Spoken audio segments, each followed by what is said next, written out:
Doctor Zubaida রহমানের জন্মবার্ষিকী উপলক্ষে এতিম শিশুদের সঙ্গে আনন্দ ভাগাভাগি করলেন জননেতা শফিকুল ইসলাম মিল্টন। বাংলাদেশ জাতীয়তাবাদী দলের বিএনপির ভারপ্রাপ্ত চেয়ারম্যান জনাব তারেক রহমানের সহধর্মিণী, প্রখ্যাত চিকিৎসক ও মানবিক ব্যক্তিত্ব ডাক্তার জোবাইদা রহমানের জন্মবার্ষিকী উপলক্ষে বিশেষ আয়োজনে এতিম শিশুদের সঙ্গে আনন্দ ভাগাভাগি করেছেন যুবদল কেন্দ্রীয় নির্বাহী কমিটির সাবেক ভারপ্রাপ্ত সাধারণ সম্পাদক জননেতা জনাব শফিকুল ইসলাম মিল্টন। রাজধানীর একটি স্থানীয় এতিমখানায় এই আয়োজনটি সম্পন্ন হয়। এ সময় জনাব শফিকুল ইসলাম মিল্টন শিশুদের মাঝে খাবার বিতরণ করেন এবং তাদের সঙ্গে কিছু সময় কাটান।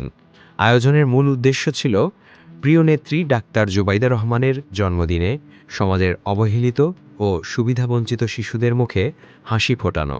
অনুষ্ঠানে তিনি বলেন, ডাক্তার জোবাইদা রহমান কেবল একজন চিকিৎসক নন, তিনি একজন মানবিক হৃদয়ের মানুষ, যিনি দেশ ও মানুষের সেবায় জীবন উৎসর্গ করেছেন।